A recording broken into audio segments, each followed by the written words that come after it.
all control. Gravity is all that I know. She's over me. She's over me. She comes with her hypnotic dance. She holds me here with only a glance. She's over me. She's over me.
Ladies and gentlemen, welcome to the Paranormal Portal.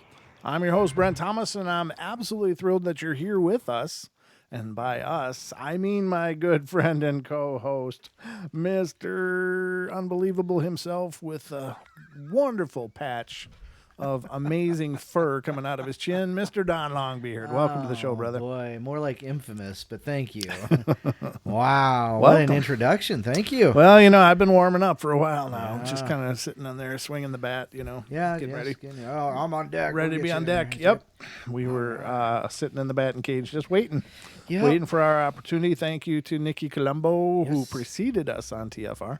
And a fine, lovely show, as always. But we are now your guides and hosts to bring you through the portal. And God help us all. That's all I can tell you. We're in charge of this trip. You just never know what the hell you're facing, ladies and gentlemen. But we're almost guaranteed to have a good time getting there, wherever it is we're going. I don't even pretend to know that. I know I've got 2 hours of time to fill with you.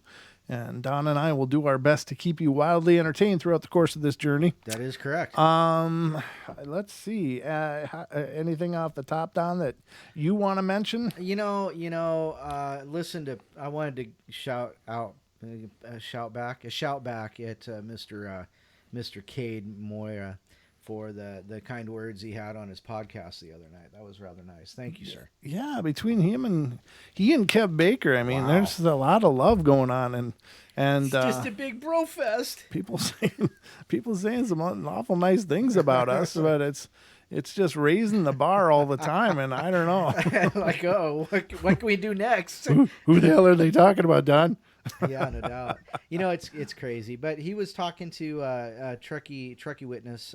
He was the one who had the Yowie experience last November, and because you did the interview with him for the podcast, I did, yeah. And he was talking about it, and they both really just really awesome people. Thank you for your kind words. So there you go. Brandon Blackfire says, "Welcome to the portal." Welcome to you as well, Brandon. Welcome to the show, and thanks for the big, strong arms and 100%. I think that's 100. Either that's a $1 or 100%. It's 100%. It's 100. It's 100. It's 100. It's better than 350. Hello to everybody over in TFR watching. Just a handful over there. Armand's over there. Jan for Peace is over there. The Wookiee, of course. Yep. I'm down with beep, beep, beep. Let me tell you, brother. Oh, no. Bam is over there. Don Longbeard's over there. And Don Quixote's over there. Welcome, everybody, over there. Thank you, Don Quixote. That's really cool. He says, portal time. And he says, you deserve all those accolades, Brent and Don. That's really cool. Very cool. And Hayes Moonwolf just came in. How you doing, Hayes? And Don, How we doing on YouTube? Wow, on Who's YouTube, checking us out so far? I don't know about these people. They must be crazy. Well, they are, but they are kind of crazy. That's true. They are kind of crazy. They are. So we've got Anxiety Talks. Just happened to be the first in the door today in She was YouTube. number one. Boom. Yep, absolutely. Bell Prepper, the Portal Hug Monster. Big Rob's here. Bobby Eads is here. Brandon Blackfire is here. Brown Dwarf, how you doing? Cameron F. Cha-cha in blue. Somebody threw a wrench at her. I don't know what the heck. She caught it. She caught it. Obviously, she did. Chris Jarvis. Daniela is here. Hi, Daniela. LEM, Glencoe Kirk. That's a new name to me. Welcome. Hello. Welcome to the show. Absolutely. John Nelson, Consquatch. Lindsay's here. Lewis is here. MCAT, Marilena, Nelly, and Nessie Monster. Peter Turk. Renee's here. Real Deal, the Pharmacy Seed Network is here. Called in last, was it Wednesday he called in? Yeah, I think so. I think that was Wednesday. Yeah, I think so. It's hard to remember. All the days kind of. I know. They're just kind of all blown together. I was cooking breakfast the other day, and I'm like, oh, Moyd called in, or Cade Moya called in that day too. Moyd. Moyd, I don't know. MOID. MOID. And then Duke's here. How you doing, Duke? Oh, is he? Okay. Yeah, he's here. I wasn't expecting Duke here. He was going to be hitting the town tonight, but I'm glad you're here, brother. It's good to see you. Always good to see you. Good to see all of you. Thank you all for being here and being a part of our journey tonight. We'll do our best to make sure it's memorable. But we are often hitting the races here on the Paranormal Portal. So, hey, hello to you, Mr. Duke. What am I thinking of? Don? What color am I thinking of? Oh, I was going to say 42. Damn it. Why do you got to throw colors at me? I said colors. Blue. That'll work. What We'll go with is blue. your favorite color? So if you guys pay attention on the first break, we got a little bit of surprise coming up for you YouTube listeners. Just that's all I'm going to say. I don't know. Right, Don? Good? Oh, yeah, if you want to throw that out there. All right, well, cool. Just a little change. Just a little change. Bit of a change. But hey, anyway. Hey, how did Mog get a wrench? Yeah, we threw one at him, too. Oh, jeez. We're hitting people with wrenches all over the place. No, not really, but you know what? No, I mean, we've just needed a few more people to step up, and thank you to those of you who have. Absolutely. It really means the world, and it helps us out a ton because doing the shows, I mean, I can't watch the chat at all, hardly. I might see 3 or 4 things out there. Hey, Treva, good to see you. What was I going to say? God bless it. We were talking about throwing wrenches. Well, with the phone lines will be open throughout the course of the night, ladies and gentlemen. Well, that wasn't what I was forgetting. That's just something I need to say as well. But the phone number for the show is 720-923-0500. Again, 720-923-0500. And also, if you've got an experience or an account that you've had and you'd like to share it with us here on the show, we'd love to talk to you or at least to have you send it in. You can send in your experiences. If you don't want to call in and be on the show, you can send it into our email at paranormalportalradio@gmail.com. Remember, make sure to put the radio on the end, because if you don't put Paranormal Portal Radio, if you just do paranormalportal@gmail.com, it's not coming to me. I don't know. I don't know who's getting them. That is. Somebody's got it. Somebody's got that locked down somewhere out there in Google World. So all I could do is get Paranormal Portal Radio. So make sure you add the radio, and we'll get that, and we'll be happy to read your story on the air. If you do send it in, and you're looking at the live shows, we read those on Friday, Saturday nights. Currently, I don't think I have any to read because I read some last night. Oh, okay. So I don't think I have any fresh ones in the portal oven waiting to distribute tonight. So I'll recheck that, of course. But that's how you can participate with the show. So if you're hanging out there, we're going to do our best now to move forward into entertainment. So what do you got, Don?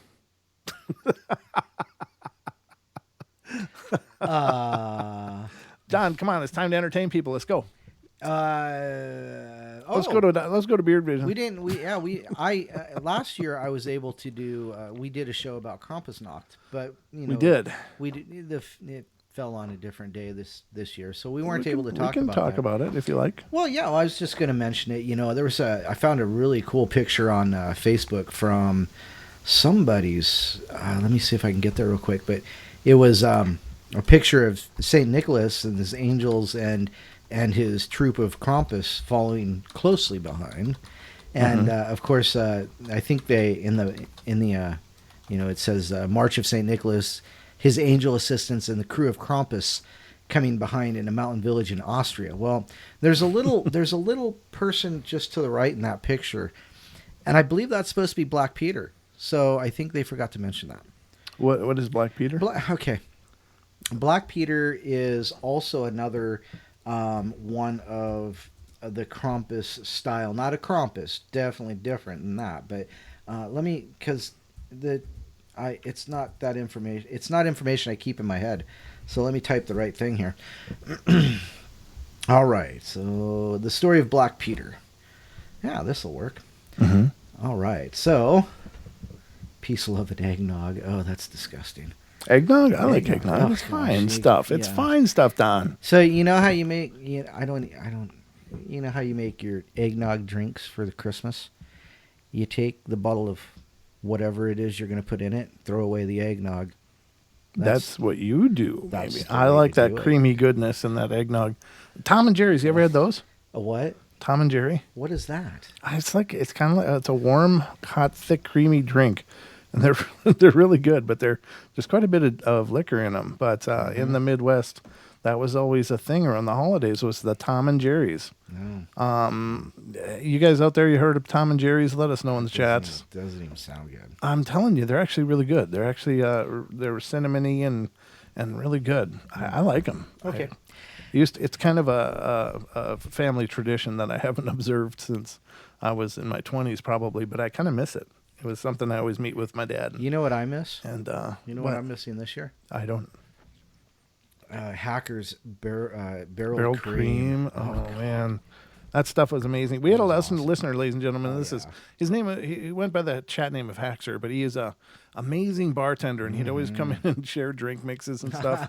It was kind of his deal, and he was just brilliant. But he made homemade, ladies and gentlemen, homemade barreled cream, and he sent us a couple bottles, and it was freaking amazing. I miss that too, and I don't know what's up with them. I haven't heard from him for a long time. I hope things are going much better. For yeah, him, we do. Of course we do. Yeah, I mean, I hope he's good. But my God, we drank it on air. Unfortunately, he sent 2 bottles, but one broke in transit, so we only got 1 bottle of it. But it would have been gone right away. Yeah. there was no way that was I'd have going to been wait. crashing in the front part of the studio. Yeah, well, yeah. We got a couch. We go to couch to make it happen. All right. We were going through some nostalgia today too. We were looking at that old episode. Oh, we were still up in the first studio. Yeah, that was awesome. It was crazy though, and just don't play Judas Priest while you're live streaming. Oh, that sucks. That's so crazy. therefore, we cannot share it with you folks because of that. I had forgotten about it actually until you played it just a little bit ago. That was crazy. See our actual first steps. That was like our second or third live stream, wasn't it? Yeah, it was. We had nothing but problems. I mean, we crashed all the time. We were trying to do live streaming on a laptop through like running 15 different apps and stuff, and the laptop was working its tail off, and just we would drop all the time. But I mean, we always have weird stuff happen anyway. But it was asking a lot of a laptop to do live streaming and hold like 30 web pages and tabs all over the place. And I was asking a lot back then. But well, now it has a good life over there in your music studio, and it's working for recording music and stuff. But so Black Peter. Yes. Before elves and 8 tiny reindeer, St. Nicholas had a much more menacing assistant named Black Peter. This companion was the physical opposite of St. Nick, tall and gaunt with dark beard and dark hair. Now, of course, you know that the one in the picture is short and diminutive, but I do believe it's representative. Traditionally, St. Nicholas would hand out presents to good children, while it fell to Black Peter to dole out the coal, and sometimes knock heads to children who misbehaved. Black Peter, or Zwarte Piet in Dutch, I probably just murdered that name, my apologies, began in Holland in the 15th century. His dark appearance is supposed to suggest a Spaniard, a reflection of Spain's occupation of the Netherlands at the time. Black Peter was also associated with pirates, a common threat to naughty Dutch children, as he would take them to a pirate's hideout and beat them. Wow, really? Yeah. Wow. Well, that's what the Krampus do. They throw you in a gunny sack and beat you with willow whips. I thought they'd eat them too or something. Well, they just drag you to hell. That's all there is to it. So that's just the basic. He's the opposite of good old Saint Nick. So you better be good, for goodness sake. Or else. We'll just throw that in there. Or else. Black Peter, Krampus is like what? That's like a holiday from hell, dude. There's duality in everything. Yeah, apparently. I'm kind of glad that they kind of cleaned that up and just decided on a lump of coal rather than these horrible wraiths. Raids in these weird cryptids that drag kids away in sacks. I mean, that's the stuff. That'll scar you. Yeah, that's true. There have been reports that Krampus would bring you back a year later. After you've been retuned. Yeah. Air quotes, retuned. So. I think that kind of parenting is probably a thing of the past, but I was my mom and I are real close and stuff, but I'll tell you, one time she scared the hell out of me. Oh yeah? I was in kindergarten, and okay, so this is kind of a stupid story. It has nothing much to do with the paranormal, although it does have to do with Frankenberry cereal, so it's kind of paranormal. Frankenberry is the Frankenstein looking one of the cereals, not Count Chocula or Boo Berry. Yeah, Boo Berry sucked, but Frankenberry was pretty classic. And so anyway, there was this prize that was in Frankenberry cereals, and I tried to get my mom to buy a box so I could get this prize, and it was basically a kind of a sticker sheet, and you could dress Frankenberry up in different stuff. And I thought that was cool. So I'm in kindergarten. I go to kindergarten. Couldn't get it. That wasn't going to happen. I was bummed. Well, this little girl brought one to school, and she was all proud of it and was showing it off. And I was like, ooh. So I'm like 5 years old, and I decided that I probably needed that. Oh, I probably needed to have that. So I decided to help myself to Frankenberry, and I brought it home, and I thought it was the perfect crime. I thought I got away with it. Well, the teacher must have called everybody, because I guess that little girl was beside herself, trying to find her amazing Frankenberry thing, and well, my mom looked in my bag, and there it was. So she had me absolutely terrified that every car coming was the police. Boop, boop, like, that's the sound of the police. Don't take me away. Boop, boop. Yeah, exactly. So what do you do? I mean, but I'll tell you what, I never stole again, as far as I remember. But no, that's just a weird story from my past. For whatever it's worth. But yeah, let's go to the hot sheets. Hot sheets. I want to talk about this. Trucker reports 7-foot-tall person with wings near O'Hare International Airport. Right. So I here's the thing. There's been a lot of sightings over there. Yep. Lately about these winged humanoids, and I don't understand what the hell's going on. So this is coming from the singular40.com. I always like to give them lots of plugs.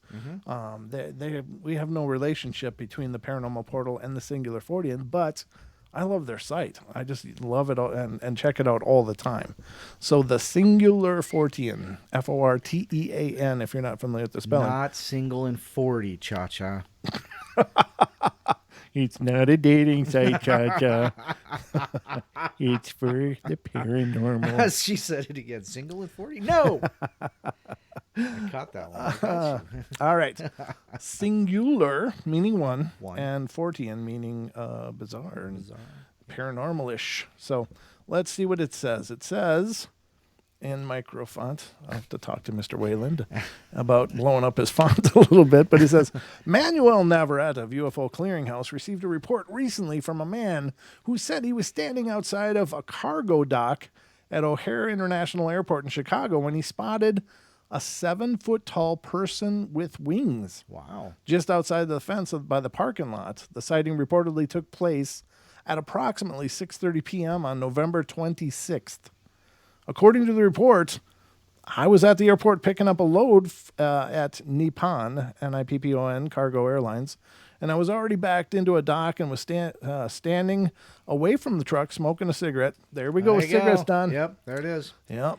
One time while I was smoking a cigarette, and that's how every story seems to start. It only takes one. While they loaded my truck, and I was looking towards the runways in the direction of the tunnel, and that is when I noticed something that looked like a large bird standing just outside of the fence by the parking lot. It wasn't hard to miss because 2 street lamps were nearby, and it looked like a person with wings that were stretched out and flapping. And it was walking away from the fence towards the open field and then began to flap its wings and disappeared. Navarrete was able to speak with the witness over the phone and said, I spoke to the witness via phone and was able to get a little more information regarding the sighting. The investigator said, the witness primarily speaks Spanish, but was able to report this sighting with the help of his daughter and her boyfriend. And he was standing away from his truck and it was being loaded, smoking a cigarette, and he said that he caught movement from the corner of his eye and saw the being standing near the parking lot that was illuminated by 2 street lamps. The witnesses stated that the creature was about 7 feet tall, using the fence as a point of reference. Navarrete explained, when I asked him how he was able to be so certain as to the height of the being, the driver stated that he was able to, or has been to this location multiple times, and he estimated the fence to be about 8 feet high. And using the fence, he was certain that the being was at least 7 feet tall. I asked him how large the wings were, and he said at least 6 feet across and black. The witness used language seen in previous citing reports from the largely Hispanic neighborhood of Chicago's Little Village. Wow. So there's something funky over there in Illinois. And said when asked to describe the being, he said it looked like a demon or duende goblin and was solid black. The witness said he saw nothing that looked like eyes and assumed the creature might have had his back turned to him. He stated that it walked with a gait like a bird and that it was flapping its wings as it walked towards the large field that is by the runway and disappeared into the night. Wow, that's really freaky. Well, so he never actually saw it fly. Yeah, that's what I was about to say. So it just kind of flapped its wings and walked away. Yeah, like, oh, I'm a bird. Woohoo! Yeah. I'm free. Yeah. I don't know. Yeah, I think I would definitely want to see it fly because otherwise it's just some idiot in a costume, right? Yeah, and at an airport. Right. Which are generally really secure places where they do. Where you probably want to know if there's some idiot in a flappy wingsuit, because that presents all kinds of problems. But also present was a sense of evil, similarly reported by previous witnesses. The witness did state that when it disappeared, he quickly did the sign of the cross and asked the Virgin Mary for protection and put out his cigarette and quickly walked back to his truck. And he'll never smoke again. Yeah, he's now a non-smoker. He he's blamed the cigarettes. Yes, exactly. It's the wacky tobacco. Right. When asked him why he did that, he stated that he felt the presence that was evil and was convinced that he had seen a demon. When asked to elaborate on his statement, the witness refused to talk about it anymore for fear of it coming back, says Navarrete. Excuse me. I respected his wishes, and went on to ask other questions about the time conditions if there were other potential witnesses to the sighting. He continued, and he stated that there were others at the same facility, but many were either inside the facility itself or in their trucks. When asked if he had seen something similar before, the witness stated that he had before when he was a teenager back home in Mexico. The witness stated that he saw a solid black winged creature that was circling an open field and that he and other children were playing soccer in. And he stated it circled the field and made a loud screeching noise before flying off into the surrounding forest.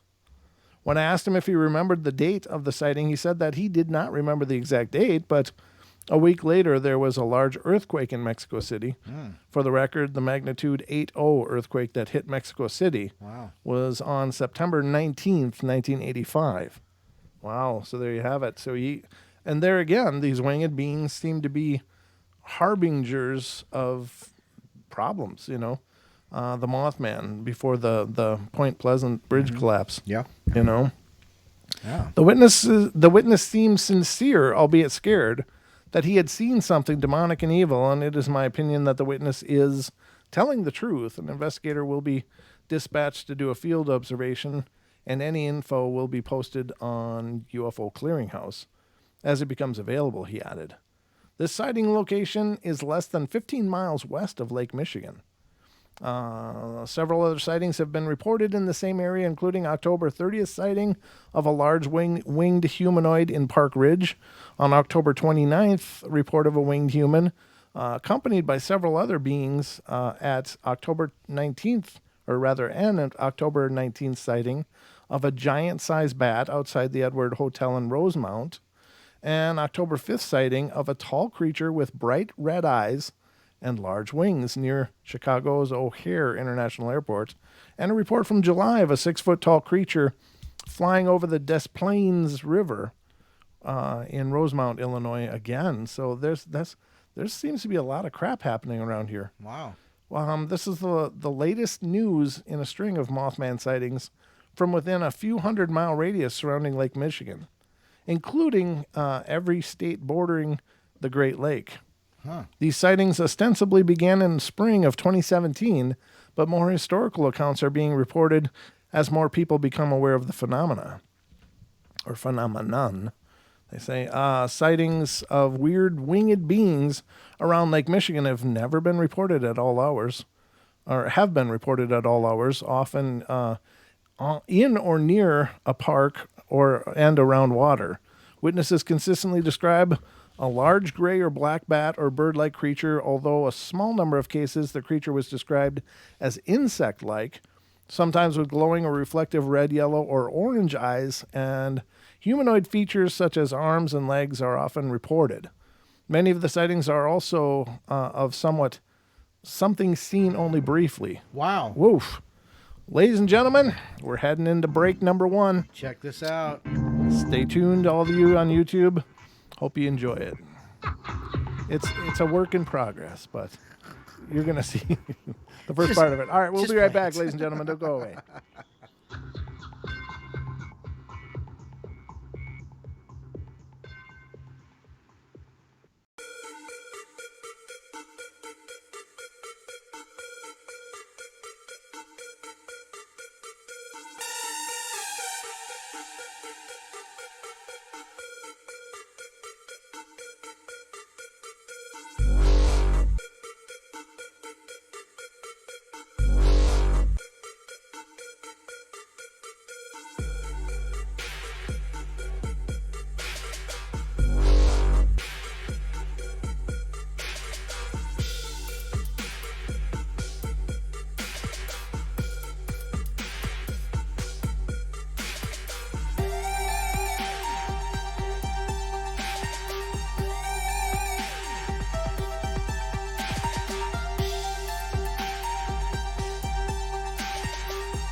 Truth Frequency Radio.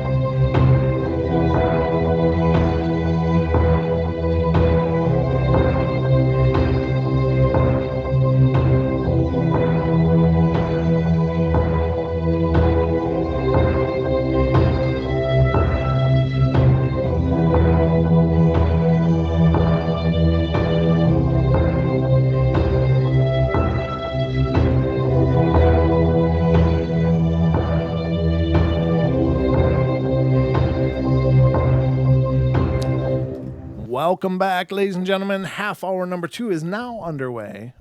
Just having a blast here on the portal. I hope you're enjoying the show as well. Thank you to all of you for being here and for the kind words to those of you on YouTube. Thanks. Just something different. I just love Creighton. I'm Creighton. So Crypto funk. That was Crypto funk, yeah. nice. That's awesome. I appreciate that. I don't know. I like to bring something new to the show as much as I can, and I got a lot more new stuff to bring. He goes, hey Don, check this out. Do you like it? And I'm like, yeah, it's drum and bassy with a little dubstep. Yeah, we're good. It's it's that different genre of music, but I've been a fan of many different kinds of music my whole life, with the exception of old country, but it was because I was force-fed it as a kid, and I didn't get to choose it. And that'll break that down. So it was mostly about rebellion than anything. I mean, I've come to enjoy some old country music now, but yeah. All right, we got a phone call. Phone call, nice. Let's get to the phones. Let's get to them. And this is area code 940. You're on the air. Let's get to the phones. Hey. This is area code. You might want to turn your feed down. Are you there? Hey. Yeah, hold on one second. Yeah. Oh, sure. I'm so sorry. No, it's fine. Don't worry. Happens to all of us, believe me. Okay. Yeah, I just wanted to say that I'm a big fan. Oh, thank you. Yeah, and do you guys ever delve into the Bigfoot category? I mean, oh God, yes. Ever? Yeah. Oh yes. Lots. Yeah, we've done a lot of shows on Bigfoot. We've had Bear of the Bigfoot Outlaws on several times. We've had Kerry Arnold. We've had Duke Wes. Sullivan. We've had Wes Germer on the podcast, and he's been a contributor to the show as well many times. So, yeah, we love to cover the Bigfoot stuff for sure. We like to hug the Wookiee. Yeah, but why do you ask? Well, I had an encounter when I was younger, and I lived out in the country in North Texas, and just had an encounter where one was looking in through my window. So since then, I never really have been necessarily into the Bigfoot subject until recently, when I just kind of remembered it, because it happened when I was 11 years old. And, there's nothing but mesquite trees up there. And it's kind of like high, like Tornado Alley, nothing but, mesquite trees and salt flats and old oil fields. And my dad actually got a 12-gauge shotgun and went outside and naked, by the way, and was shooting at it. That's all I remember. Wow. So, yeah, it's pretty crazy. But I have a question for you. Sure. Besides that, if that's okay. Yeah, by all means. Do you guys miss Art Bell as much as I do? Oh God, yes. Yeah. Oh God, yes. Yeah, Art cut this path for all of us. Yes. I mean, he's the guy that made this a thing, to do paranormal and weird phenomena shows. So, I mean, we all have to tip our hat to Art. Yes. Because none of this would have happened. Or, I don't know, maybe it would have eventually, but he made it good. Yeah. He made this kind of show good. And so I think we're all just trying to channel a little art in every show, to try to recreate that magic as much as we can. But yeah, we definitely do. Well, that's awesome, guys. And anyway, I just wanted to see if you guys touch on the Bigfoot. I'm new to this whole Paranormal Portal thing. So I love you guys. Keep up the good work, and have a good night. All right, man. Love you too, and thanks so much for the kind words. Absolutely. And thanks for being a part of the family, brother. We'll talk to you soon. Call in anytime. Right on, man. Thank you. Excellent. All right. Have a great night. Awesome. That's really cool. New listeners every day now. It seems like it's just awesome. You remember when we were when we were having a party when we could get 10 people to pay attention? We got 20 people to watch the video. We got 20 views on one that was done 3 months ago. Yeah, we would watch it crawl up. I'd be checking those stats every day. God. Like something was. He has a notepad where every day he'd write it down. He'd be like, today, this day, this episode, we got this many views when we were live, and since then we've had. I'm like, oh my God, really? Tracking those analytics. I know. I was writing them down. I was just like, I wanted to have a record of it and just to see how it was growing and stuff. And now, of course, it's growing a lot faster, and it's really amazing. But honest to God, it's. We do the best show we know how to do, but it's you guys that really energize it, and your enthusiasm and your encouragement has kept us going, because I'm here to tell you, when you first start out doing a show, you first start out these shows, it's freaking it's a grind, because you love doing it, but it's frustrating because it doesn't seem like anybody cares, but slowly but surely people have come around, and we haven't spent a dime advertising this. I say that all the time, but it's really true. Every bit of growth we've had has been either somebody stumbled onto our shows, or they've heard about it from somebody who said, hey, check this out. And so that's you guys. So thank you all for making us more and more successful every day, because it's really a tip of the hat to all of you all out there making this happen, for sure. So, yeah, very cool. Definitely. Yeah, the phone lines are open, guys. So if anyone else wants to call in and say hi and tell us all kinds of really nice things, that's that's always we wonderful. We like nice things. I need some praise. These are our daily affirmations. Absolutely. That's awesome, though. Thank you very much for calling in.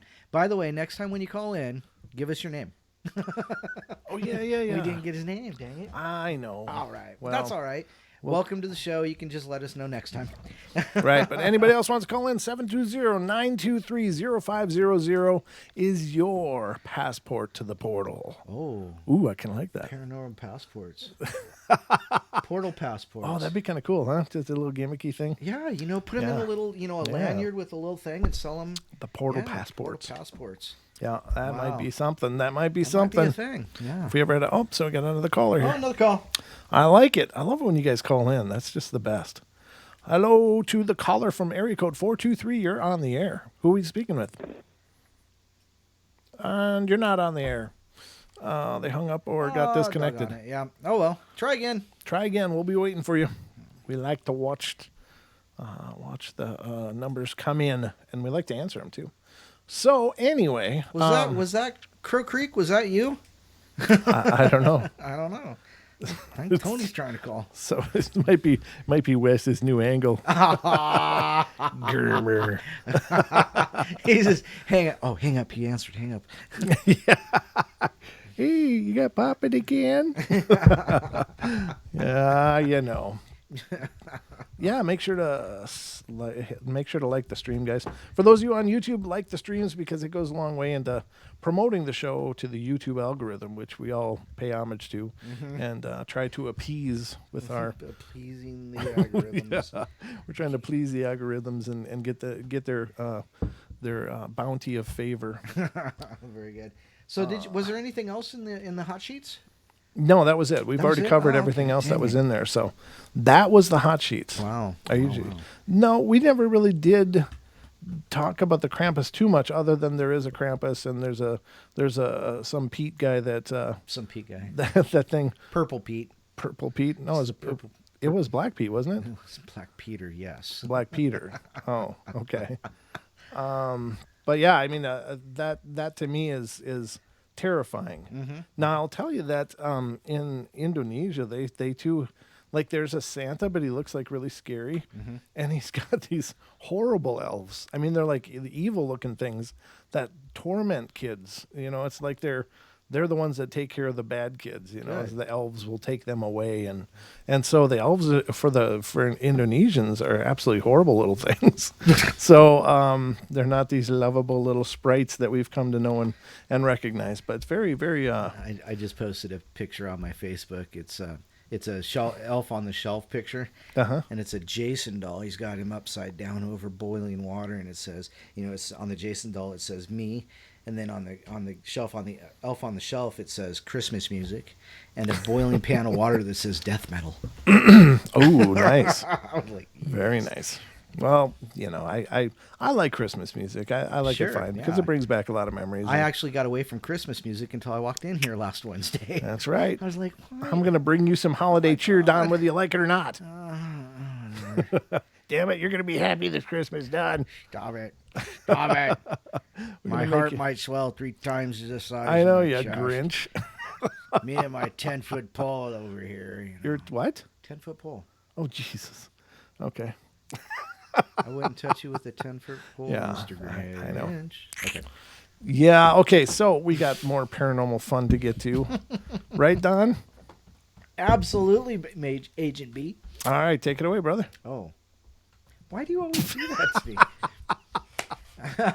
It just never quits being funny. I'm so glad you get a tickle out of that. I can't help it. It just cracks me up. So here's something from Reddit that I wanted to cover. And this is...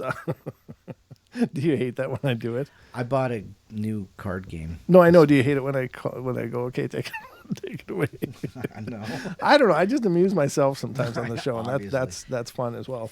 So this one is from Reddit, and it says, I saw something strange in my neighbor's basement. Now, I've not pre-read any of this, ladies and gentlemen, so if it goes right down to stupid or inappropriate, I apologize in advance. Welcome to the portal. I apologize in advance, but... Kind of like that time you read that story from 17 magazine. No, that was a fine story. It was just a great story. The source was the source was the cause of a lot of personal torment because you guys were ruthless. Hey, I think it's from 17 magazine. You guys were bastards. I just look for stuff to entertain and to inform our listeners. I happen to reveal the source. Everybody. I think Diana was there. Diana's in chat today. Hi, Diana. Nice to see you. I think Diana was there. Maybe Dee was there. Yeah. Wow. Yeah, those are classic moments. Yeah, that was really great time. I'll find it. Yeah, I'm sure you will. So it says, so this is the story from somebody's basement. Throw away because I want to keep this off my main account. What the hell does that mean? But wanted to share the story because I genuinely have no explanation for what happened and has bothered me ever since. Oh, it's a throwaway profile. Oh, gotcha. Reddit. Okay, I got it. I was about 10 or 11 years old, and me and my older sister had been playing in the backyard of our neighbor's home, which, for reference, was an old 2-story house with a basement that could only be accessed via a staircase in the back of the house. Mm-hmm. We were playing tag with our neighbors' relatives who were our age, so I was running along the side of the house, and as I was running, I took a glancing look at a small window in the basement, and since it was in the middle of the day, there was enough sunlight shining down through the window to see the into the basement, and what I saw was something I don't fully understand to this day. While honestly don't know what to classify it as, it was some sort of humanoid entity of average height and was entirely pale and hairless. Sounds like a rake, right? Or a ghoul. Oh, yeah. It seemed rather thin and wasn't wearing any clothing. However, the detail I remember the most distinctly was the pitch black sockets in place of its eyes and its wide gaping mouth. For visual reference, it was practically identical to the aliens from one of the sequences in VHS2. VHS2. What the hell is that? V/H/S2. Number 2. To the point where looking at this image, let me just click this link and see what the hell the image is. Maybe that'll make sense to me. Oh, that looks horrible. I'm at loss. I don't know what. I don't know what VHS is too. If that means something, perhaps anybody in the chat might know what V/H/S number 2 means. I imagine it's probably some horror movie. It looks horrible, but I'll put it up on screen for our viewers there. But this is the image for those of you on YouTube. You can see, but it just looks like some guy with a bald head and black skull-like eye sockets and a large mouth. I wonder if that's the same movie that there was like this excerpt or something that was going around Facebook or social media about a year ago that the I head hadn't getting seen before. eaten? No. Oh, This is it was like in a fire escape, stairwell, Okay.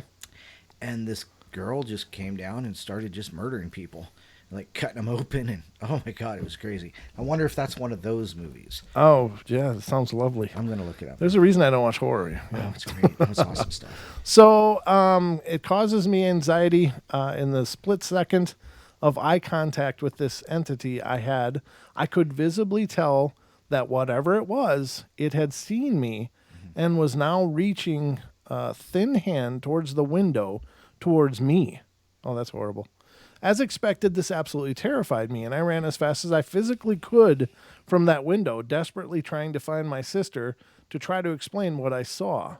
Once I found her and our friends, I tried to explain that I'd seen something in the basement, but as to be expected, the story was immediately met with skepticism, and I was told that what I'd seen was simply a tenant in the basement's bedroom. There are many issues with this explanation that I will go through. First of all, while I didn't particularly know this person, I knew what they looked like and sure as hell weren't black-eyed, hairless creature.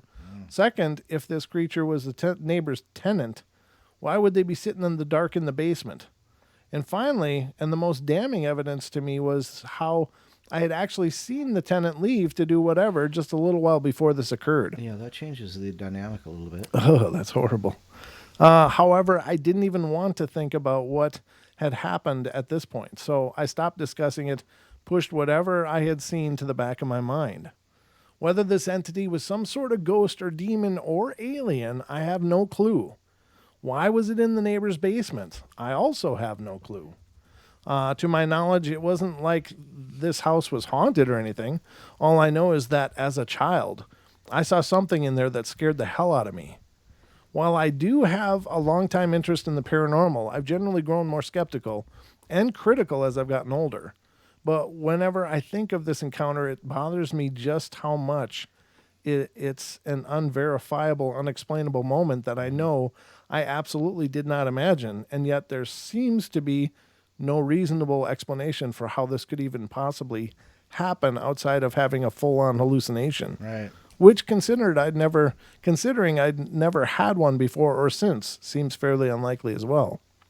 So yeah, I've never shared this story with anyone besides my significant other, but since I've been a long-time lurker on my main, I might as well post the only thing that's happened to me that's relevant to this sub. Oh, that's just creepy, and that's the problem. Being a kid, Oh god, yeah. you know something's real. You know that it bothers you a lot, and for all you know, as a kid, it could be like severely dangerous to everybody. Yeah. And so you're trying to warn people, and you get a bunch of guff. There's a troll in the dungeon. Thought you should know. Yeah. So Yeah, no. It's unfortunate that people just put that stuff down to flights of fancy, and that's, Right. and you know how I feel about that. If a child tells you something, you better freaking listen. Right. And at least consider the possibility and then have a talk with that child. But yeah, you don't just push it away. Right. You don't just slam the door on these kids. It's like, oh, you saw what? Never mind. You're crazy. It didn't happen. Go take your pills. Or my favorite is, geez, I just saw something creepy coming out of my closet. Quit bothering me and get back to bed. It's like, really? I'm drinking my beer and smoking my stogies. What are you doing? My story's on. Get to bed. Meanwhile, the kid is trying to get some help. Traumatized. It's Yeah. We've got another caller, like, though. a caller. We do have another caller, so let's get to this one. Area code 717. You're on the air. Hello? Hello. Hi. I'm sorry, who is it? Hey, in Pennsylvania. I'm in Pennsylvania. Okay, gotcha. had a story. I had a story about my mom.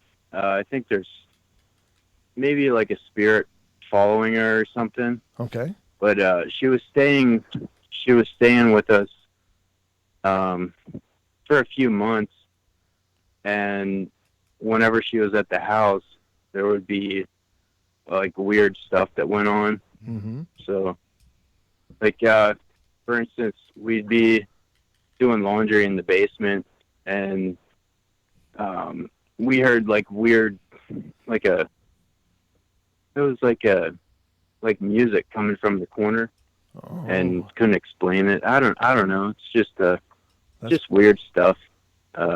That's really cool. I mean, I'm sorry if it's scary, and I don't mean to trivialize that, but that sounds like a really, like a sincere phenomena going on there. Music generally doesn't come from corners, Right. so that's wild. Yeah. Any things moving or missing? Yeah, or? we. I'm sorry. I'll let you talk. There's been times where, there's, in my wife and I's bedroom, there was a drawer that was open and the socks were out, and we could tell the cats weren't in there. There was no like cat hair or anything like that. It's just it just kind of was something like the drawer doesn't. It's not a loose drawer. It's like really tight whenever it's closed, so it can't just come open by itself. So it just led me to believe that maybe something's going on. I don't know. That's true. I mean, if there is a spirit attachment, or if there's either to the property or to a person, that's definitely seeing things opened like a drawer with socks pulled out. That's a pretty strong indicator, I think. So, how long has this been going on? Yeah, and for a few months, and she's moved out. And after she moved out, my wife would talk to me, and she didn't want to bring it up in front of my mom, but she was saying that after she moved out, like the house feels like kind of lighter, just kind of like nothing's there now. I don't know. So is your mom aware of it? I mean, is she aware that something's possibly attached to her? She's definitely aware of it. I mean, she's experienced that. Like, she's very open-minded, and she's felt whenever she was living by herself, she thinks it's her grandmother, but she had something crawled into bed with her.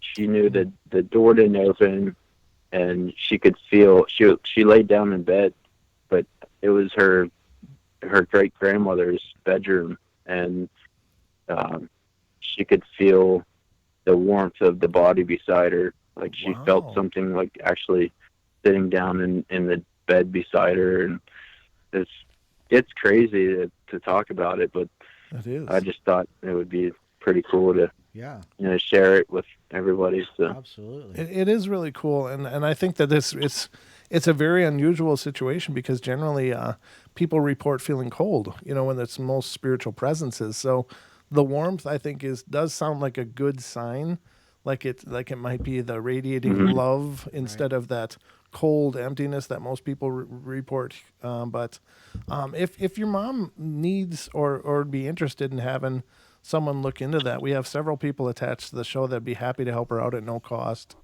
to look into what's going on, and maybe if she wants to get rid of it. But just reach out to me via email, if you would, please, paranormalportalradio@gmail.com, and I'll be happy to get you guys in touch with someone if you'd like to look into that. All right. I appreciate it. Thank you. Yeah, absolutely. And we really appreciate your call, brother. Thank you so much. And what was your name? Yes. I'm sorry. Ben? Yep, Ben. Okay, Ben. Well, thanks for calling in, brother. Thank you. It's great hearing from you. And if you remember any others, definitely let us know, man. We'd love to hear about it. All righty. Well, I love the show, and keep it up. All right. All right. Thanks, brother. Thanks. Have a great night. Absolutely. All right. Wow. Yep, you too. That's very cool. Wow.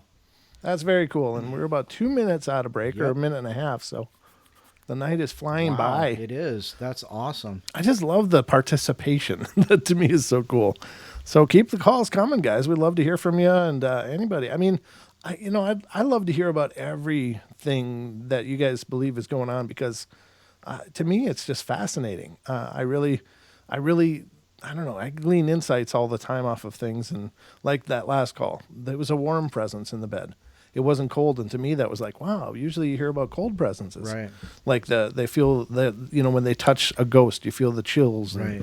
like there's an absence of any kind of warmth at all. But to feel that warmth, I think at least sounds encouraging. That the mom could be right. It could be someone that truly loves her and is Right. just showing them that she's there. Yeah, laying down and keeping the warmth there, and Yeah. just kind of snuggling up. Right. A spirit snuggle. Which is, never mind. I can't say that. I can't say that. Okay. Why stop now, Don? Well, because I get yelled at when I say things like that. Just keep it family friendly. That's all I Sure, ask. A snuggle and a struggle. Oh, You said. we're so broken.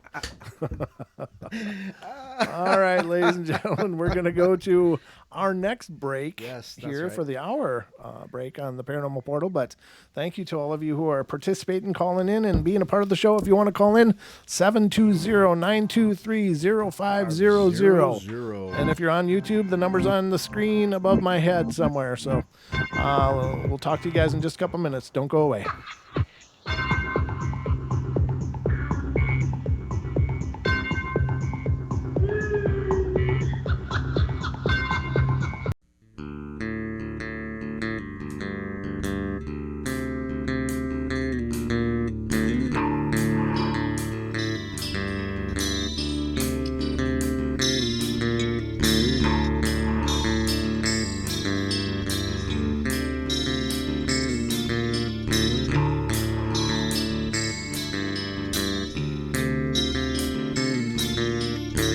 Everybody likes to play their games.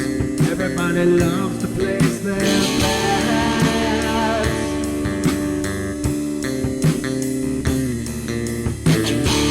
They don't understand the price I paid. They don't care to comprehend.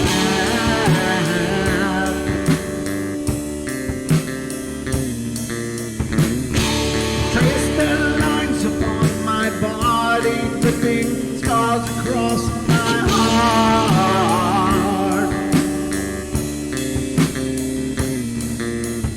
Raging anger pours inside me as their lies keep falling apart.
A nightmare from which they cannot wake.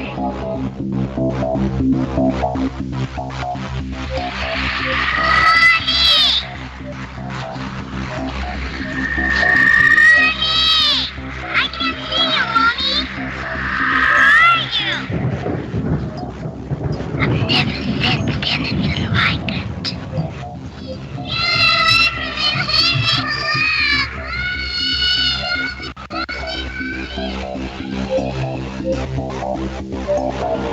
Carol Ann is not like those she's with. They're attracted to the one thing about her that is different from themselves. Her life force. It is very strong. It gives off its own illumination.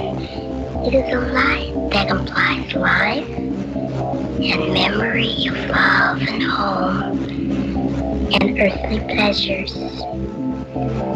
Something they desperately desire, but can't have anymore. Right now, she's the closest thing to that. Poltergeists are usually associated with an individual. Hauntings seem to be connected with an area. A house, usually. Poltergeist disturbances are fairly short duration, perhaps a couple of months. Hauntings can go on for years.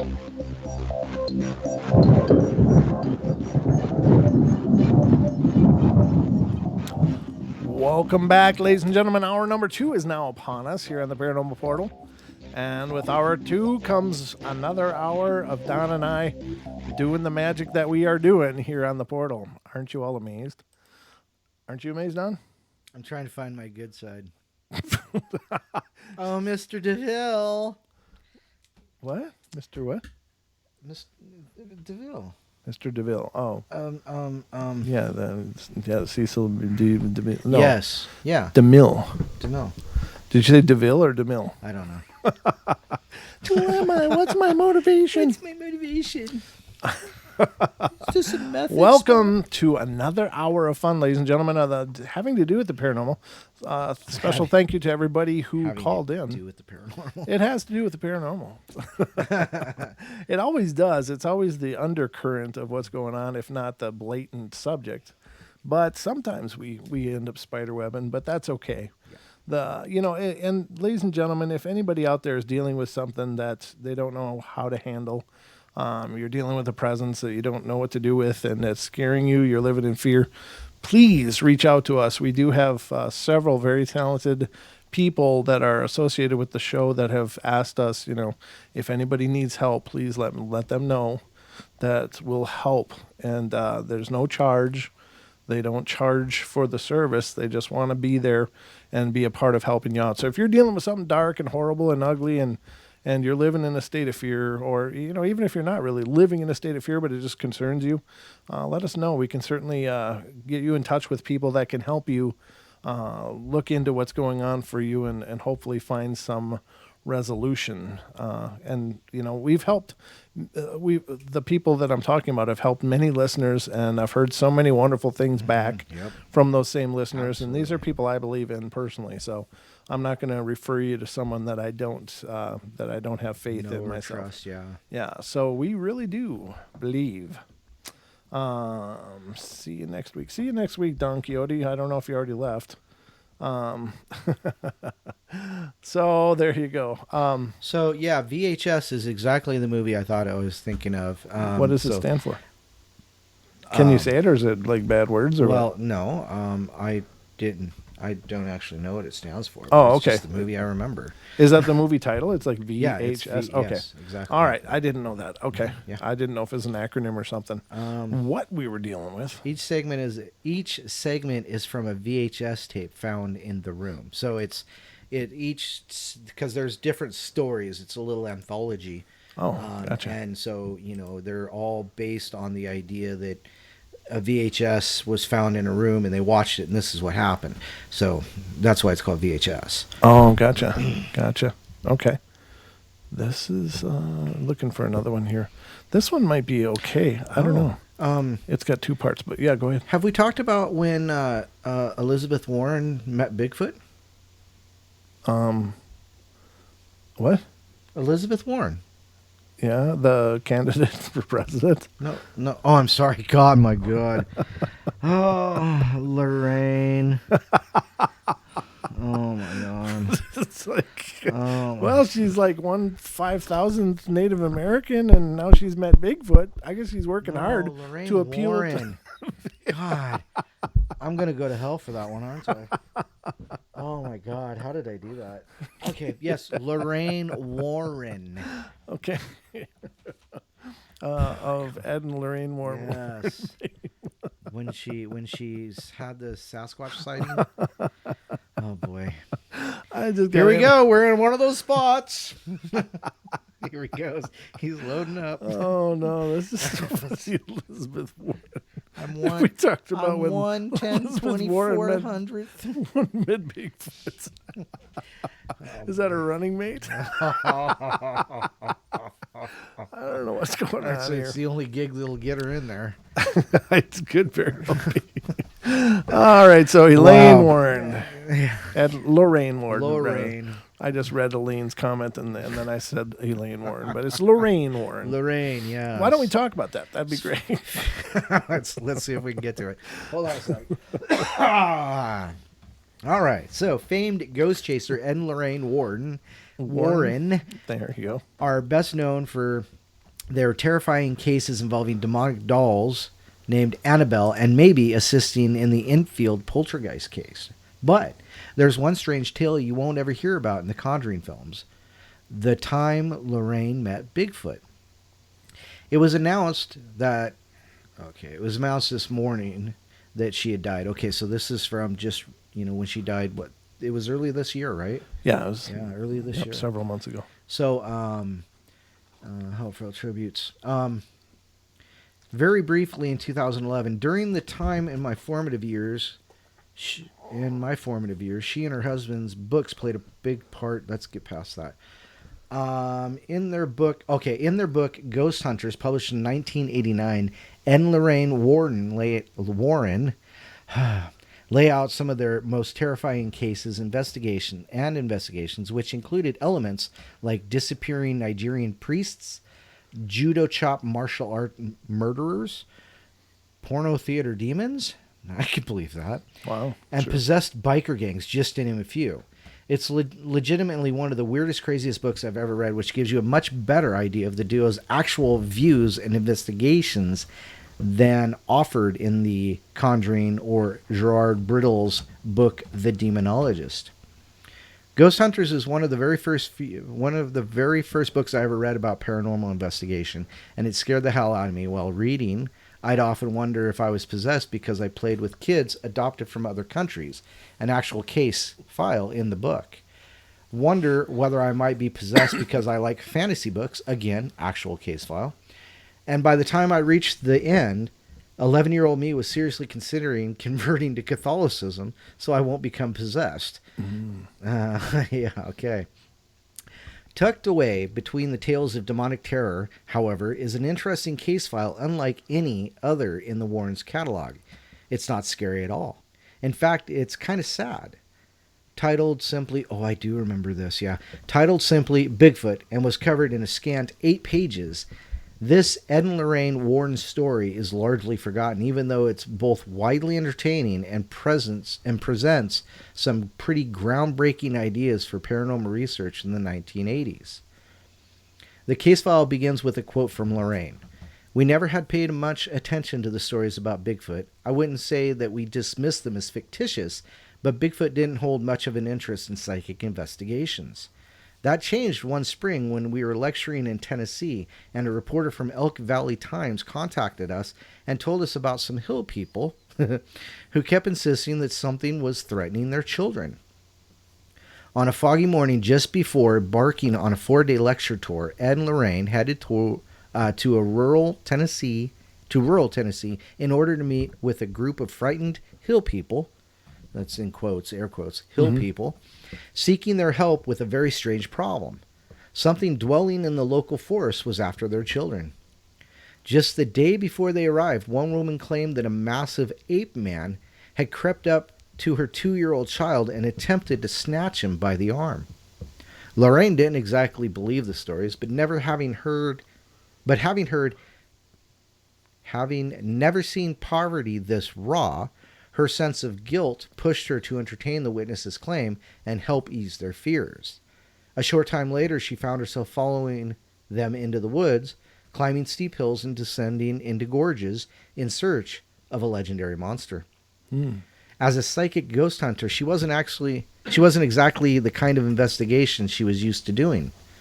Hours later, exhausted from hours of hiking and frustration with what felt like a waste of time before a busy lecture tour, Lorraine took a break near a tree.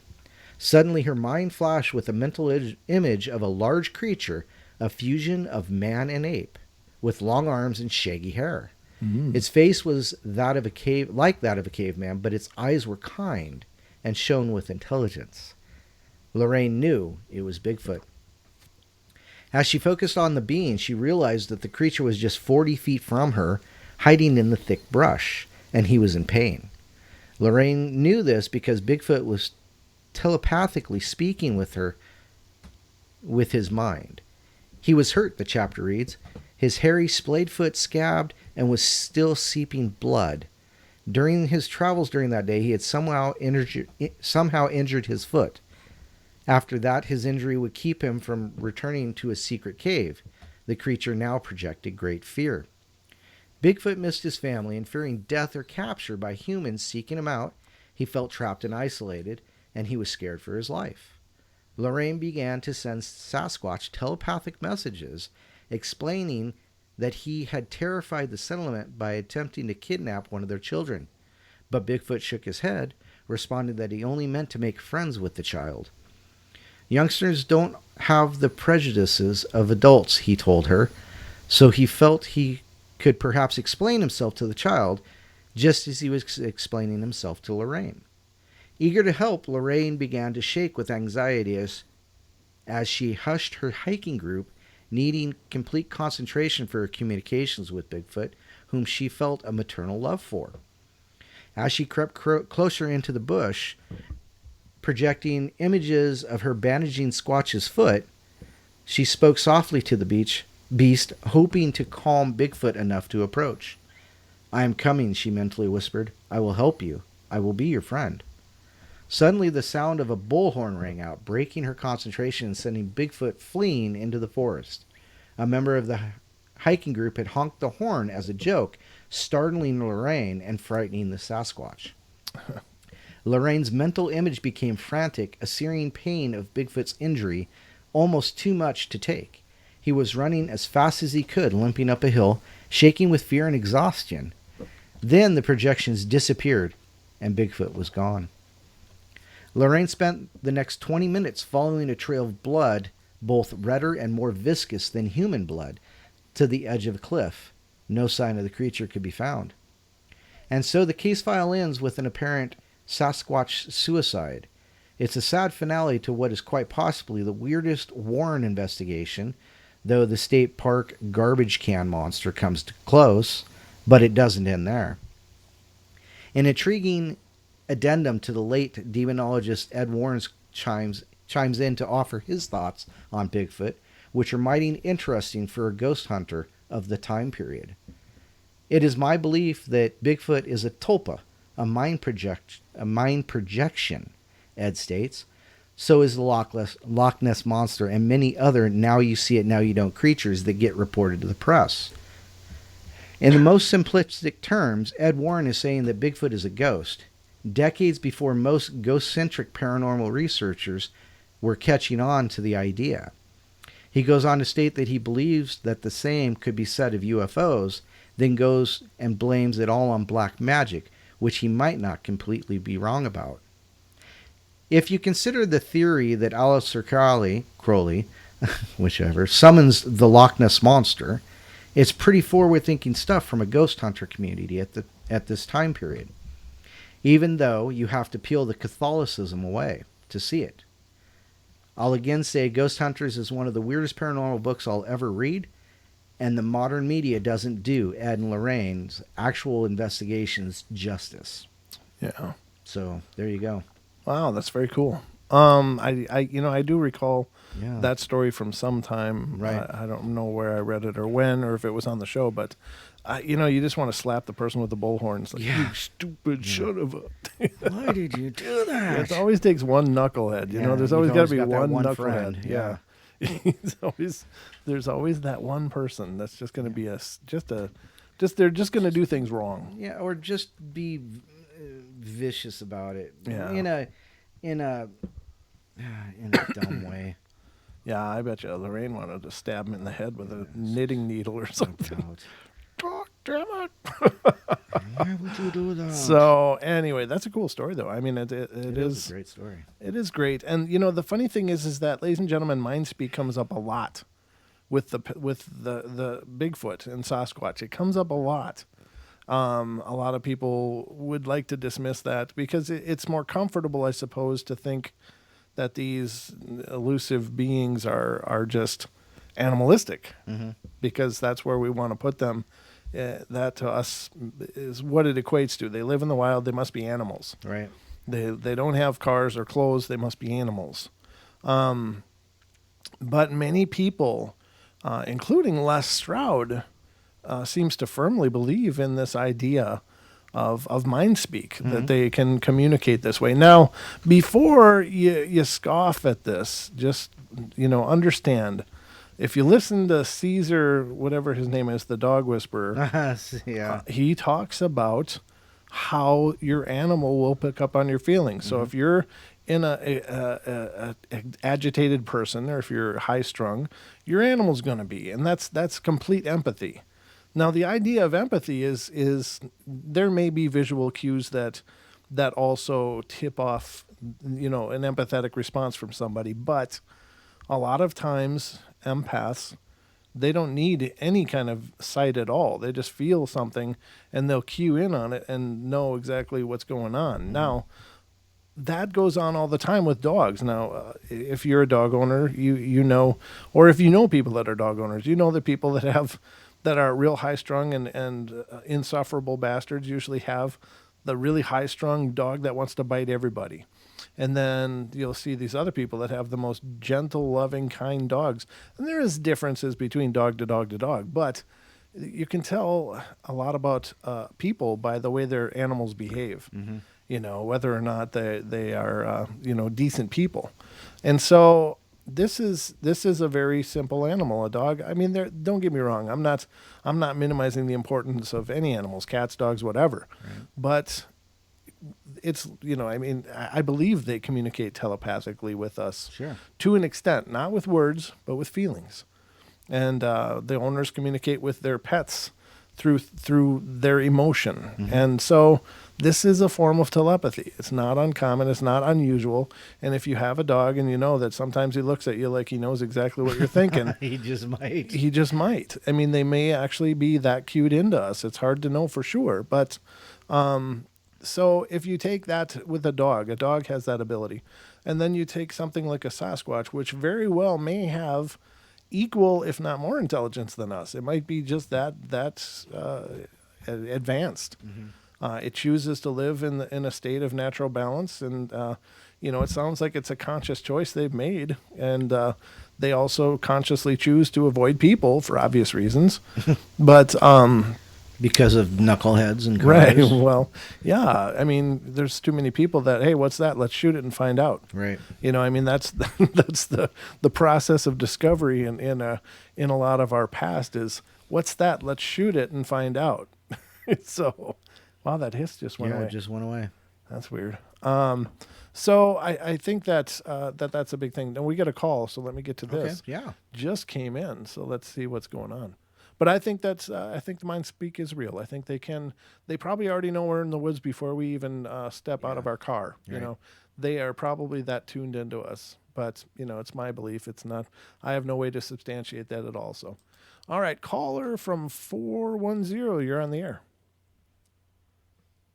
Hey, what's up, guys? Hey. It's Brandon Blackfire. Hey, Brandon. How you doing, Brandon? Welcome to the show. What's going on? How you guys doing tonight? I think we're doing good, brother. How you doing? I'm doing good, man. I'm looking forward to my birthday song from Don here. On the 12th, I'm going to call in. I need that birthday song ASAP. Yeah, whatever. You guys can probably have. No, man, I was calling in. Go ahead. No, go ahead. Sorry. No, I'd rather let that die. Go ahead. Yeah, I was just. Yeah, I was calling in with the Mind Speak thing. I was going to say, did you guys ever watch that show that Les did with the Bigfoot? I can't remember if it wasn't called like Finding Bigfoot. Oh, it was Survivor Man Bigfoot. Yes. The little spin-off show he did. Yep, absolutely. I did watch that, and I think he did a good job. Yeah, I loved it. I wish he did more episodes of it, but he said that I know you probably heard his interview on Sasquatch Chronicles with Wes. Yes. Yep. Yeah, and he said that the funding was pulled and everything, and it was so crazy hearing him say about the Mind Speak he had, though, where he said he actually had the Bigfoot straight tell him, hey, if you want to see me, you're going to have to spend the night. Yep. And he said he just wasn't ready to spend the night there overnight with them and, actually meet him or whatnot. And I just found that crazy because, isn't that a little freaky, them telling you, hey, spend the night if you want to see us? Yeah, you got to wonder, is that like a veiled threat? Like, oh, you want to see me? Come on, spend the night. Will you see me? Or is it like, hey, why not come out right there? Right. He was in the middle of the woods, like he was completely by himself. He had his camera with him, but, it was just him. They could have came out right there. Yeah, that's very true. And then he said it actually happened to him twice. It happened to him again, where he actually was in the woods looking for him, and he, wasn't having any luck, no signs or nothing, and actually, try to do a mind speak, like a telepathic thing himself. And the Sasquatch actually replied, "We're sleeping." And he was like, they actually told me, they were sleeping, and I, just kind of froze and didn't know what to say. I was like, wow.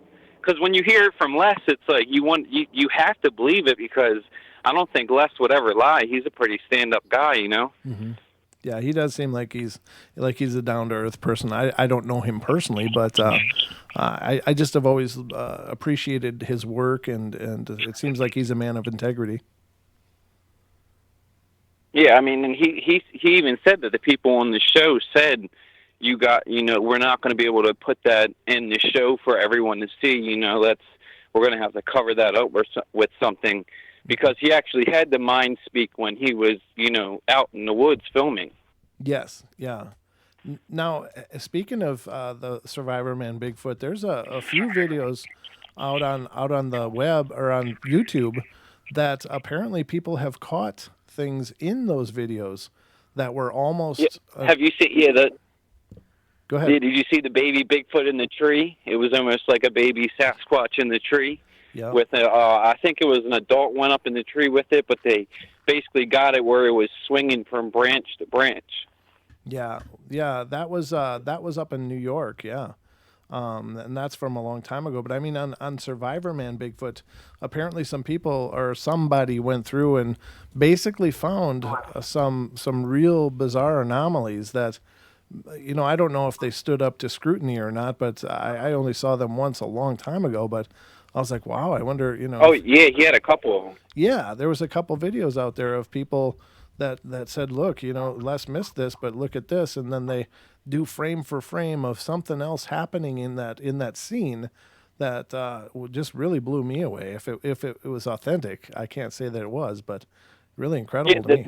Like I said, the baby Bigfoot, they caught the baby Bigfoot on the tree behind them, swinging from branch to branch. Oh. And then remember what happened with the apple, when the apple was on the tree? Yeah. And the apple just disappeared out of nowhere? Right. Yeah, that's like that's like freaky Harry Potter kind of stuff going on there, man. That's wild. And it's that where I was watching on Bigfoot Odyssey, and it is freezing out right now. So sorry if you can hear me shivering. Oh, Ooh, cold in Maryland right now. I know it's cold up north with you guys, ain't it? You and Don up there? Actually, it's been really warm here. It's been believe kind of me. warm, yeah. It's been like in Really? yeah. We're And you guys had a warm front? yeah. We don't have snow on the ground or anything up in the mountains here, so we're doing good. Oh, I thought you guys just had a huge snowstorm up there with a bunch of snow on the ground. Well, we got like 5 or 6 inches, and it all melted away. Yeah, it all melted, and it's been raining and warm since then. So it's been this is my kind of winter. Oh, you guys got lucky then. Yes, sir. Yeah, I was watching on Bigfoot Odyssey when they had Mark Zasky on there. Yes. And he said that the Bigfoots he has that same idea. I've actually used to always think about it where their skin might be like a chameleon's, and it kind of like changes with their environment. Right. So depending on what they're in. Oh, that's cool. I'm glad. I had that idea too a while back. It just occurred to me. I wonder if they could, because there are precedences in the natural kingdom for things can shift their color. Octopuses, chameleons, and several of different lizards. Oh, yep, they do it all the time. Yeah. So it's pretty wild that they could just blend in so perfectly. Yeah, and he found that out from the hair he found. He had set that hair trap. Right. Yeah. And he got the hair and actually, I think, did a study on it and seen that. And actually from seeing their skin. He seen their skin in person and said that he was watching it change right in front of him. Yeah, I did see that, yeah. Oh, we're hitting the break. We're going to hit the break, brother, but thank you so much for calling in, man. It's great to hear from you. Hey, no problem, man. All right. You guys keep doing an awesome show, and I'll tune in every night I can, man. All right, man. Have a great night. Take care.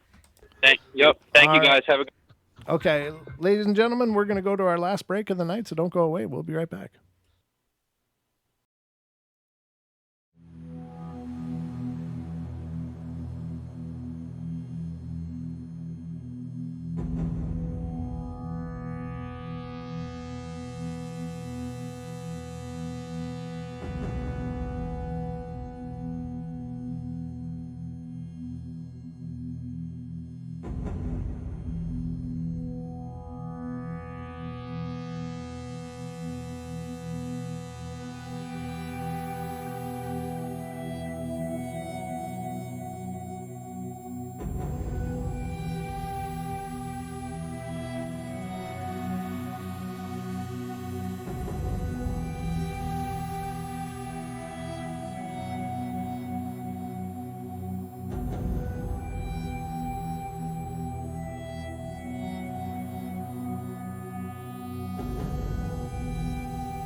Ladies and gentlemen, welcome to the last half hour of our journey tonight. It has been amazing. Great participation, y'all. Thank you so much for all of you who have called in and taken part, and thank you to all of you who are here in our chat room as well. Some of you may be new to the station or new to the show on YouTube. Maybe you've heard of it, heard of the show from the podcast and are coming over to check it out. Or you're just brand new to the show. And I just need to tell you, the reason we take breaks is because we are also simulcasting on TFR, iHeart, TuneIn, and TalkStream Live, and there are commercial breaks there. So in order to keep everything congruent, I put together those video segments for the YouTube audience to play during those commercial breaks in order to give you guys something to look at. So unfortunately, that's only on Friday, Saturday night. So if you tune in any other night here on YouTube, you will see that, that is not the case. But on Friday, Saturday night, we are simulcasting on several other networks at the same time. So that's why we have to do the commercial breaks and such, to stay in sync with those other networks. So anyway, I thought I would explain that because I get about a message every few weeks about how... Why do you guys always have those breaks in the middle What's wrong with you guys? You take breaks all the time. We got to pee. Leave us alone. We drink a lot of water. We drink a lot. We're all shoshed up in here. You got to use the loo. Yeah. So in a nutshell, that's why we do the breaks, and I've done what I can to try to make those breaks as entertaining as possible, because for those of you watching on YouTube, because otherwise it was just, I'd put up a static image with some music playing, and that to me looked tired and old and really uninteresting. Or we could do like what, you remember when the 10-foot satellite dishes, and you'd pan around, to get the satellite, and then there'd be no commercial breaks, and Dan Brokaw would be sitting there picking his nose. Because you don't see the commercials, because it's a raw feed. So they left the cameras just rolling. Yeah, they just let the cameras roll. I'd watch Dan Rather mine some nose gold. Yeah, you don't want to watch that. You don't want us. You don't want to see us in our Speedos anyhow. Yeah, as far as you know, we're naked from the waist down, and at least I am. I'm just kidding. Nobody needs to see that. I'm telling you, that's the stuff of science fiction. That is paranormal in itself. That's the stuff of horror movies. Well, it depends on your what scares you, Don. Sausage. Oh, yes. Yeah. I'm gonna bring that up. So Hetty Lamar says, so Brent, my friend has entertaining stories of Nordrock. She's very articulate and wants to call in sometime. Well, please. I mean, we'd love to hear from your friend. Anybody is always welcome to call into the show. Whenever the phone lines are open, we love hearing from you guys. And as you can tell, I mean, it's a big part of our shows when you guys call in. So by all means, let your friend know. Call in. Amber says, get a catheter. So wicked people. Don, I'm full. I'm full, Don. Yeah, you better change that bag. Don, go empty this for me. No, Morty. We ain't doing that here on the show. No, we don't. Catheter up. It's like you just pop it in because you got a broadcast. I could have used that on the Parathon, though. I'll tell you that. That was a long roll. Oh, good God. Yes, it was. Yep.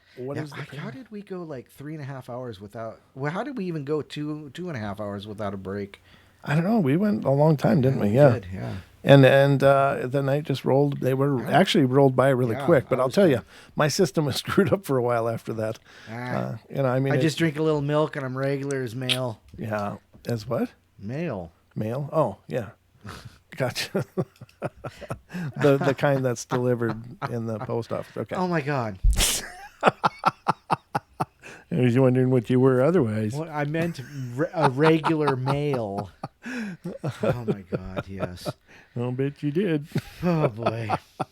So anyhow, yeah, absolutely. And apparently this I didn't know anything about this place. The Nodorok is a Creek Indian word meaning the gateway to hell. Yeah. That sounds creepy. I'd love to hear about it. It's an odd, natural boggy pond that used to release a constant bluish smoke while bubbling. Huh. Wow. Huh. I wonder what that bluish smoke was. I'm not going to go into it, but, so if you think back to the ancient times, like the oracles, they used to keep these people in a cave that had it was like full of methane and, bubbling up from them. So no wonder. Now that's to say you would have to actually go in and like breathe all this stuff in, but I wouldn't be surprised if people have experiences like that. It's like Mel's Hole, that was talked about on Art Bell's show. Art Bell, I've Mel's talked about Hole. it here a little bit too. Yeah, it's just one of those phenomena that it can't be explained, and then people have odd. So was it real though? Was Mel's Hole real, or was that just it was one of those things? As far as we can tell, as far as I've looked into it, Mel's Hole is exactly as it was described, but nobody knows where it is because supposedly the military moved in and took over. Oh, so the TTSA found out about it and said there must be metamaterials. Didn't they dump trash down there and stuff though? Oh yeah, people were dumping trash down. But down there was those, a story that they took a lamb or a sheep or something, or maybe it was a goat because they deserve it. Anyhow, they put it down as far as and it came back. It was like dead and just all this. I can't remember the story, but it was definitely dead when it came back up. Huh. So it brings to mind, the bluish bubbling liquid and the bluish smoke, maybe that's, but like I said, the oracles of ancient Greece, were, so yeah, who knows? Wow. Yeah. I'll take a mushroom, please. Okay. All right, ladies and gentlemen. Brandon, thank you very much. It is cool to have a live call-in show. It's definitely a treat. But yes, have her call 720-923-0500.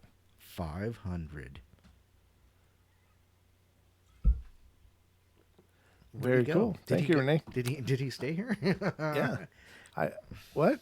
I was like, I threw it over to you. Oh, okay. Thanks. Just what a bad handoff. That would have been a fumble, Don. No, see, why is it a fumble when I pitch it back to you, but when you pitch it back to me, it's a laugh fest? Because it's funny when I do it. Comedy's all about timing, Don. All right, so how about some Skinwalker stories? Huh? Oh, yeah, let's do that. Let's do a couple of those, ladies and gentlemen. It says, my cousin lived in the eastern agency of the Navajo Nation in a community known as Crown Point, rather. Mm-hmm. She was still living with her parents at this time, and it was a good girl. She had good grades, a nice ride, and was a very popular girl that played on the basketball team.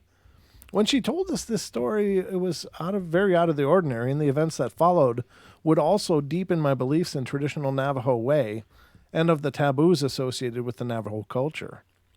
My cousin was coming home from basketball practice, which ran past sunset.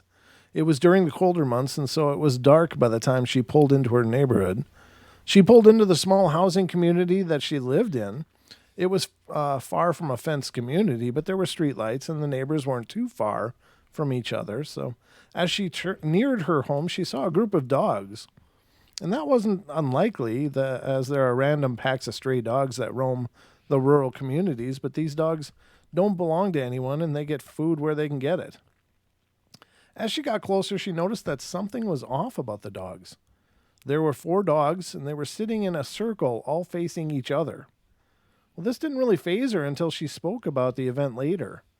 Because this was a housing community, my cousin couldn't barrel down the road, so she drove slowly past the group of dogs and kept going on her way. And as she continued to drive, she noticed in her peripheral vision that something was running alongside of her car. She turned her head to see that a brown dog from the group was trotting alongside her car. Well, she didn't mind much until she hit a strategically placed speed bump. The impact of the bump made her entire car wobble, and she looked over at the dog again, still casually keeping pace with the car. She tried to ignore the dog and tried speeding up, keeping in mind where the speed bumps were placed. The dog continued to keep pace, and my cousin had to eventually stop at a stop sign, and she began to feel immensely uncomfortable and tried to keep her eyes forward, but curiosity got the best of her. She looked over at the dog, and it was facing forward. She continued to stare, and that is when the dog turned its head, and instead of the face of a dog, there was the flat face of a man covered in hair and smiling from ear to ear. Wow. Well, fear shot through her body, and my cousin pushed the pedal to the floor, not daring to look back into her rearview mirror. She reached her house and barely pulled herself in the door, weak from fear. My aunt came to her and my cousin and began to sob. She told my aunt everything, and they scheduled a meeting with a medicine man the next day. That night, my cousin was trying to get some rest. She was tossing and turning and felt very ill. She could hear people outside laughing and talking in Navajo, but she didn't think too much of it because they lived in a community near plenty of neighbors. The medicine man told my cousin that she was very fortunate. The skinwalker wasn't meant for her. She just happened to spot it while it was out to bring another person misfortune. He also told her that the laughing and talking that she had heard in the night was the skinwalker talking to his friends, letting them know that someone had seen him and he had scared her. The medicine man told my cousin that if the skinwalker had been for her and she had seen him like that, it could have very well likely killed her. Wow. After that encounter, my cousin suffered from many ailments and had to stop playing basketball for a while. She had many ceremonies and eventually got back on her feet. My mom told us this story on many nights that our electricity went out, and when I asked my cousin about it, she confirms that it is true, but doesn't like talking about it much. Yeah, the skinwalker thing is really, really sketchy. Thank you, Renee. That's awesome. Twice, actually. 2 times? Yep. It's 2 times the love. Forget about it. Thank you. That's awesome. Thank you so much. That goes just a long way to help us on the show. So, Augusta Garcia says, my cousin's mother-in-law used to be a governor in New Mexico. Her and some friends were tormented for hours by skinwalkers one night. Wow. That's crazy. And I believe it. I do believe it. I know that, I don't know anything, I guess, really, but I know that in the culture, I mean, even to get a First Nations person to talk about those is incredibly hard because they seem to believe, or as I understand their belief, that even talking about it can cause that energy to come to you in some form or fashion, or maybe make you stick out a little more because you've mentioned it. And there is a lot to do with that. Like drawing it to you. Right, exactly. So that is really wild. Wow. I know skinwalker stories are creepy. I don't pretend to know much about it, ladies and gentlemen. I know that it's somehow it's a person or like a person in some way. Right. Like it's almost like like an offshoot of human beings somehow. Right. Within that culture, and they do seem to all be at least in the North America, they seem to all be related to the First Nation traditions. Right. So, well, remember we did that podcast about skinwalkers, and they talked about how the one gal talked about how she looked out the window and saw a dog, but it wasn't a dog. Yeah. It was the skin of a dog with eyes looking through the empty sockets. Right, and they found that so apparently that's part of the deal, is that from those stories, what I gleaned, and I don't know if it's accurate or not, is that the person who wants to become the dog has to kill a dog and take its skin and therefore its power, and then can transform. So they ended up finding the body of that dog later in a ditch near that area. So.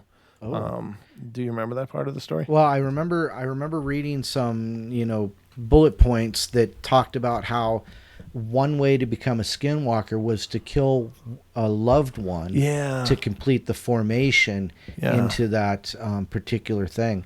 But I also remember about an abuela grabbing a shotgun and some ashes out of the fireplace and running outside saying, "Get off my property," basically, and just going nuts on them. And when the medicine man came, one of the things that they try to do is insert the bones of the dead into the people, which will slowly kill them. Right. So the grandmother went out with the shotgun, and when she came back, she was bleeding from the shoulder. Right. That's right. And they had called the medicine man to come over, the shaman, and he did a bunch of ceremony and guarded the house. And she said, the person that wrote the story said that she saw it with her own 2 eyes, but he said that we got to check you for bones from the dead. And sure enough, he pulled like a 2-inch bone out of her shoulder. That's why they were digging in the graveyard. Yep. Because remember, they were seen digging in a graveyard too. So apparently that's it. That's why they believe.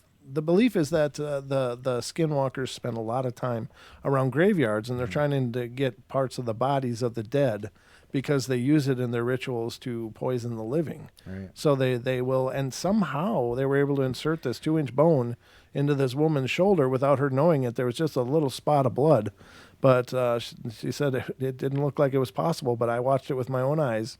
The medicine man pulled a 2-inch bone out of her grandmother's shoulder.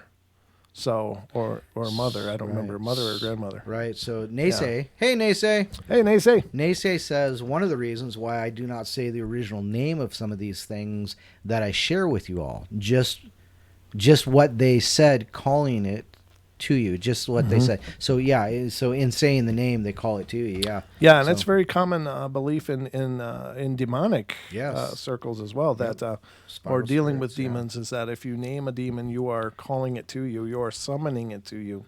So I don't know if that's true or not, but I always err on the side of caution. Well, at least for the most part. Yeah, definitely, especially when it comes to skinwalkers. But remember, Duke had that gal on. I can't remember her name, but she referred to these little people as Pedros because calling them by name draws them in. Right. So there's a lot to be said for that. So therefore, you got to wonder about the whole tulpa theory, right? Yeah, exactly. Is that the formation of a tulpa is first by the spoken word that it actually manifests this being, or can manifest this being, and then it just pulls in the energy to manifest. Yeah. Right. Exactly. So is it indeed a tulpa that's a formation of the person completely? Or does the person catalyze the event and help to create a form for the spirit? I unfortunately, I believe it could be either way. Right. That's because curious. Especially, and it makes it especially heinous, for a person to call that into themselves. Right. But well, yeah, that's manifesting, and then possession is something a little bit different. Well, I'm talking about the tulpa, so the person names it. Are they creating a vibration that the spirit can then manifest itself physically? Opens that portal to their influence. Right. Or that shared vibration can create that happening. Now that's, the whole invoke versus evoke. You don't invoke spirits because you're actually drawing them into you.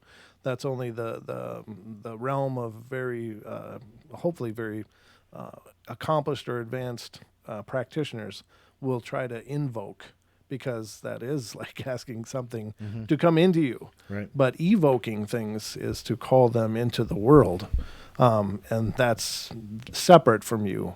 But I'm sure it's still a binding of some kind between you and the being. But invoking is a big problem. Don't invoke anything. Unless you want to invoke Jesus or something like that, then it's or okay. just walk-in spirits. Well, no, don't invoke them either. Don't let. I mean, mediums, of course, do a form of invocation. True. In that they allow a spirit to come through them to some degree, but I mean, in traditional magical circles, invoking is, of course, very dangerous. So it should not be encountered lightly. Yeah, definitely not. Evoking is bad enough, but invoking is like, hey, come on in, try it out, take a test drive. I've been running her for years. It works great. Little hitch in the left there, but other than that, handles like a dream. Handles like a dream, because I'll never remember it. Yeah, exactly. I'll be here just unplugged while you go have some fun. I need a break. Do the dishes. You could slop them off over there. That'd be nice. You could. Hey, can you go to the gym for me too? I just can't handle. Hey, go ahead and get that jog done, will you? I hate working out, so I'm just gonna unplug. You take care of that stuff. I'll be back when I'm looking good. Do the housework. Go to my job. All that stuff. There you go. I wouldn't let them post the portal though. Nope. I gotta host the portal. The portal's my baby. So anyway, I'm just saying. I'm just throwing it out there. Okay, yeah. There will be no evil spirits hosting the show. No. Nope. We're bad enough. We're down to 6 minutes already, Don. 6 minutes. Jeez. Wow. Slender Man is creepy. Yeah, Slender Man is creepy. That is a weird one, Augusta. You're right. Now, it's, again, here's the thing, and a lot of people say, oh, Slender Man's not real. That's just from whatever website kind of born. Yeah, creepypasta stuff. Creepypasta. But here's the thing, ladies and gentlemen. Would that be a tulpa? When enough people believe in it, it can be, that can manifest things, so you got all these, well, it started out with a lot of kids, right? Right. But they believed it and believed it enough to actually try to successfully kill another classmate or something like that. So that's a whole lot of bad that's being done. So, I believe that it could have a reality at this point just because of all of the negative energy and fear that's been directed towards it. We got to understand that our energy is resonated into the world and can, take on a form of its own. I think very, very firmly, I believe that. And so that's why I think it's important to guard your, guard your thoughts and control your fear as much as you can. But what? I just had a Fat Boy song go through my head when you said that. Guard your. I don't know the Fat Boys much. I guess you don't. I mean, I know of them, but I don't remember any of their songs. Called like "Guard Your Nuts" or something like that. Which is important, guys out there. Take note. Yes, absolutely. Protect those. Protect the twins at all times. I don't know. This is what you guys tuned into, ladies and gentlemen. You get what you paid for, and this so far is free, so you can't. Yeah, no doubt. You can't have very high expectations. Yeah. Hey, Mog, just so you know, it may show 9 minutes on your watch, but you have to subtract 3 minutes on our end. So that's right. Where 6 minutes comes from. Yeah. Yeah, because actually the show's the Fallout music will happen at 57 minutes after the hour, or the outro music, whatever. Yeah. And it's only 30 seconds out, and then it's done. So then it goes to the commercial break. So, pardon me. Oh goodness. You okay? Yeah, I think it's bedtime. Well, not quite yet. Oh. Unless you're sleeping over. We still got 6 minutes. Are we having a slumber party, Don? Oh, we can stay up late and watch cartoons. We could tell ghost stories and watch Shiver. Shiver. Shudder. It's Shudder. Shudder. Okay. Shudder. You don't like Shudder. Okay. Those are horror movies. Yeah, I don't do horror movies. Yeah, we could queue up VHS and take a check at it. Ooh, let's check it Let's out. do it. Let's do it. I really think we should do it. Inconceivable. I do not think that word means what you think that word means. All right. Well, 3 minutes to go, Don. Gemini says, "Oh, it's early there." It is early. It's not up to us. We're just on a schedule because we're attached to the network. But we're also on Don's schedule too, and my schedule. Yeah. I can only give so much every night. So, Augusta Garcia, regarding your cousin's mom, is that what it was? Maybe you could tell us some stories that may have been passed down to you. That'd be really interesting to hear. Yeah, we always love hearing from you guys, and that's what makes the show great is when you guys contribute, because we are now a network of people that cross the globe, literally, and you guys bring a lot to the table. So if you want to share, we'd love to hear about it. So yep, absolutely. Absolutely.